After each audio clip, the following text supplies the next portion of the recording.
3 reactors at the Fukushima Daiichi nuclear plant are now almost certainly dead, never to be used again.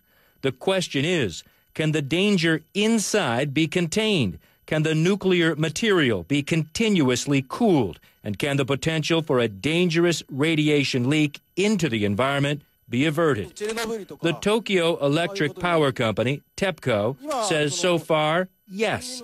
But nuclear watchdogs say TEPCO has misinformed the public before, which is why they carefully follow what's happening on the ground. And on the ground, so far, exposure testing is underway, and the government has ordered 200,000 people living within 12 miles of the plant to be evacuated. The history of the Japanese nuclear industry and the government that is very closely tight with the industry is less than glorious in regard to public information and full disclosure. And what is going on now is actually an illustration of that. Arjun Mikajani is an anti-nuclear activist and is extremely concerned that this crisis, seemingly under some control, may not be under control at all. Both Japanese government officials and the private owners of nuclear power plants deny that. But TEPCO doesn't have a history to inspire confidence. In 2002, the president of the power company and 4 executives resigned after it was discovered repair and inspection records were falsified. Dishonest practices, the company admitted later. It was discovered that TEPCO, Tokyo Electric Power Company, had covered up incidents of cracking in an important piece of equipment within the reactor vessels of all its reactors.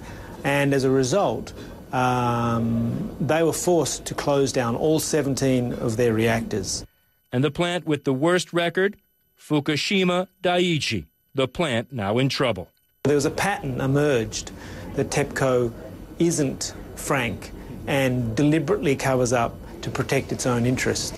Despite promises to regain public confidence, TEPCO's honesty was questioned again in 2007 when a 6.8 earthquake struck western Japan, shaking the Kashiwazaki Kariwa nuclear plant.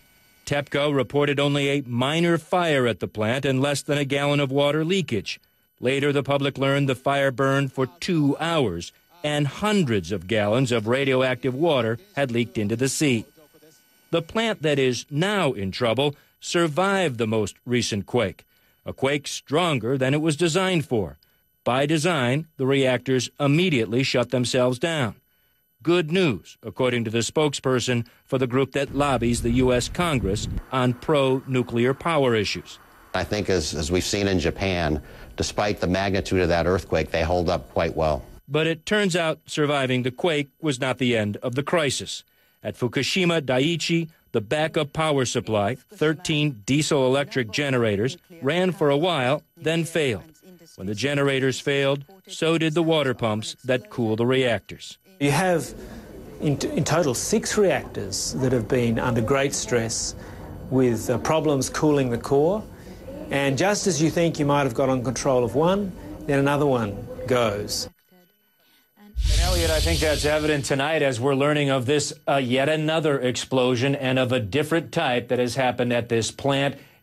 Danger could linger for months, if not longer, if they don't get this thing under control and soon. Elliot? You know, but Drew, clearly nobody is going to be trusting the company to be honest at this moment about whether or not there's been a breach in the containment vessel. Who is in charge right now? Is the government out there doing testing? Is the company reporting this to the public? In other words, where is the information coming from, and who does the public turn to right now to find out what the magnitude of this potential breach is, whether they got to worry about it Chernobyl or whether this is all a lot of overwrought rhetoric and concerns that will dissipate over the next 48 hours? Right. Well, there is an agency similar to our national, nuclear regulatory agency, Elliot. It's called NISA, the Nuclear and Industrial Safety Agency, that also has been putting out statements, but almost as soon as they're put out, they're proven wrong. I've been watching their website as well, and, the timelines they are putting out are changing constantly. They're obviously getting their information from the company, and we've learned that the U.S. has now been asked to step in and help with this monitoring situation or perhaps